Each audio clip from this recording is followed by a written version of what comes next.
Cancel Me Baby listeners, listen up because we have a special guest today. So, everybody be on your best behavior. Soon enough, you will be as mesmerized as I am and was by her on screen charisma, her amazing boobs. Although today they're covered up, but I have them like out enough for both of us. Yes. Oh, you guys, if you're listening, you're going to be wanting to watch this experience. Trust me. Okay, They're I under am there. here.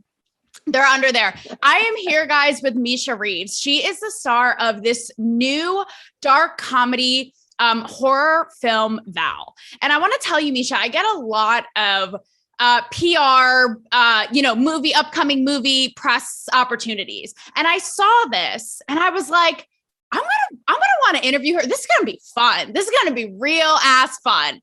So, really quick, the movie, you guys, it's the way I describe it.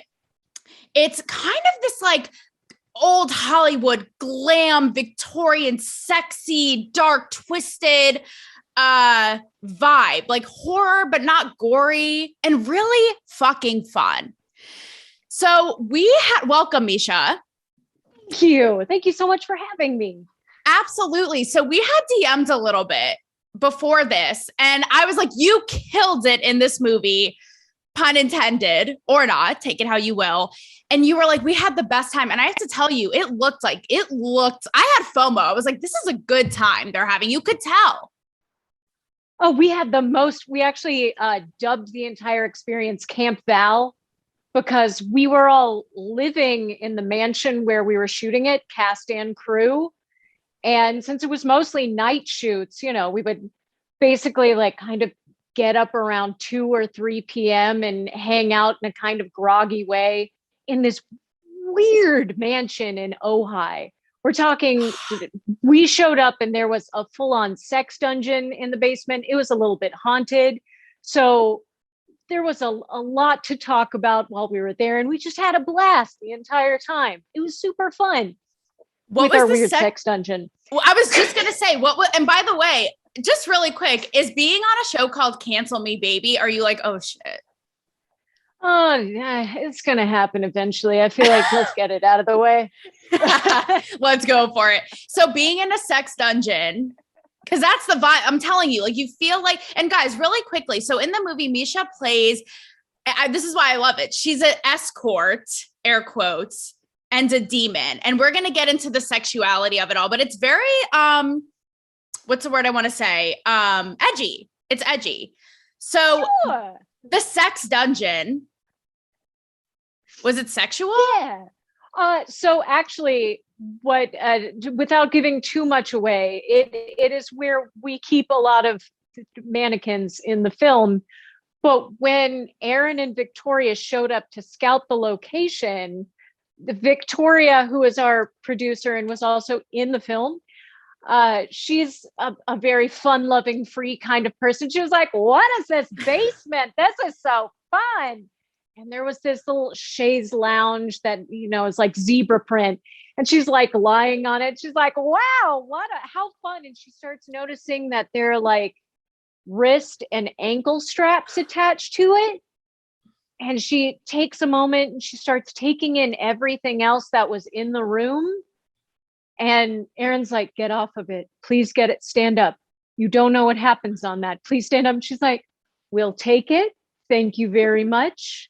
I'm going to wash my hands, but this is perfect. We'll take it. Thank you. Don't know what happened here or how or when, but I'm here for the experience. This is it. This was it.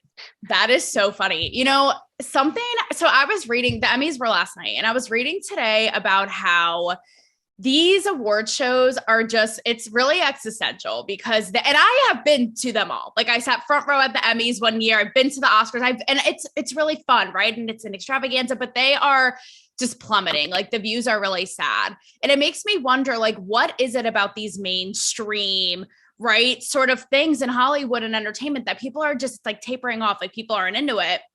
And something about this movie that makes it so fun. And when I say it's an escape, is it because it doesn't feel like you guys are trying to please anyone or be politically correct or be mainstream. Was there a vibe of that for you where it was like, you know what? No holds barred. Yeah, I think it's just the entire film from the birth of it, if you will. Aaron is the kind of filmmaker where he has this amazing idea, and then he's always really open to creating on the spot, which is why it's so fun to create with him. Because if you're on set and you have an idea, he's not one of those people that's like, that doesn't match up with my vision. He's always someone that's totally down to play around and be like, yeah, let's explore that. Let's see if that'll work. Like, sure. Let's do that. So it's just, it's more of a team project at the end of the day. And there's so much play involved in his projects that there's just more creativity involved in general. There's more freedom. I was just going to say freedom. I mean, is there a part of you that's like, not relieved, but it's kind of fun to be not in, like, say with this movie, not in perhaps like a mainstream big blockbuster buzzy spotlight? Because on the show, obviously I talk a lot about like the politically correct and getting censored and all of that. You know, is it more liberating to be like, we're not going to get as much scrutiny, so we're just going to have a good time and go for it? Oh, 100. The minute that I walked on set, I was like, oh, this is going to be like Evil Dead starring Gloria Swanson. This is super weird. Like, yeah, let's just do it and go for it. And I have no idea after reading this scene what it's going to look like. So let's go for it, man. Like, woo. However, just so we're clear, if anyone is watching this and they want to put me in a Marvel film so I can send my kid to college, I'm totally down with that. That's totally fine. But, you know, the smaller films are way more fun because you get that freedom to just explore and have fun, and no one's going to bug you about it. Okay, two things. Number one, when you lean forward, you have like these horns behind you on your wall. Like, yeah, it was really on brand because they actually were behind your head. So I was like, this is perfect. And it actually is a perfect segue into what I was just going to ask you. Now, Misha, I really need to do like an intro for my show. I just kind of go for it. It's very just like in the moment, but basically I was a red carpet reporter for a long time, had my own site, worked for big time outlets, and always got into the nitty gritty of like controversial issues with celebs, right? So I've interviewed everyone, J-Lo to Oprah, you name it. And I have to say, brown nosing is never my thing with actors. I just feel like it's a really like tacky interview tactic, but I'm going to do it right now because you're not mainstream. I respect it. But like, why aren't you guys? She is, and I'm not saying this, like, you are so fucking good. Like, you're so mesmerizing. You're super talented. How haven't you, I know this question is so annoying because people say this to me all the time, but how haven't you, you know, blown up, if you will, or are you kind of like content with where you're at? Because you're so talented. I'm an actor. I'm never going to be content with where I'm at because that's, you know, part of my therapy issues. I hope to work until I die. Story of my life. We hate ourselves being in this business, basically. So yeah, I hope to also be picky and be able to do whatever I want. But let's face facts. Again, if someone were like, here's this project that you kind of hate, but I'll pay you all the money, I'm gonna sell out and do that at some point. So I'm never gonna not be cool enough to do that. You know, I gotta pay my rent. It's so funny because I said last night, because I always like make fun of and poke at, you know, being so immersed in the Hollywood elite on the show. Often I'll poke at like how out of touch they are and that whole thing. And I said last night, I was like, I can admit my own hypocrisy. If I got nominated for an Emmy one day for my own talk show, I would be there. I would be shining it. I would be making out with my Emmy. Like, I would be having a good time. So I'm not above it. 100. And I'm woman enough to admit it. Right. Oh, for sure. Yes. So Misha, just exactly. Well, it's gonna, you're so, and again, that's what made it so fun to watch because you guys aren't trying to fit a cookie cutter thing. And it's like raw talent and fun ass storytelling. It comes through. The hour and 20 minutes flew by. And it also has this like neon aesthetic, like this gothic. Oh, it's so much fun. So something that's really important to me and I talk about in my work a lot is sexuality. female sexuality. And I talked about boobs as soon as we opened this, because of course, now your character, this escort is I describe it as like the sultry, like traditional pinup girl kind of vibe, like this old Hollywood glam. And you right away, look, let's call it what it is. You have like your boobs are like gorgeous. You have the red lip. You have like the big red hair with the curls. And I have to tell you, Misha, it was almost refreshing because I'm like, this feels like traditional women, like kind of like a Laura Croft or like a Charlie's Angels, right? Where it's like, they can like be powerful and not shy away from their sexuality. I mean, did it feel like that for you? Because it feels like it came through. Like I'm feeling myself right now. Oh, it was definitely super fun for me because I grew up with, all of the Mae Wests and the Marilyn Monroes and all of those kinds of films. And especially when I was in my younger 20s, I was a part of the rockabilly scene and, hosted a lot of the Viva Las Vegas things. And so that was a part of my little baby soul. But for whatever reason, sexuality has always been something that I've kind of shied away from in my real life because I'm like, I can't do that. I'm just a cheddar goblin. So it's fun to be on screen and have someone be like, this is your character. Your character does this. You don't. And that gives you permission to be this sexy thing and to be able to seduce someone because you're not doing it. It's your character.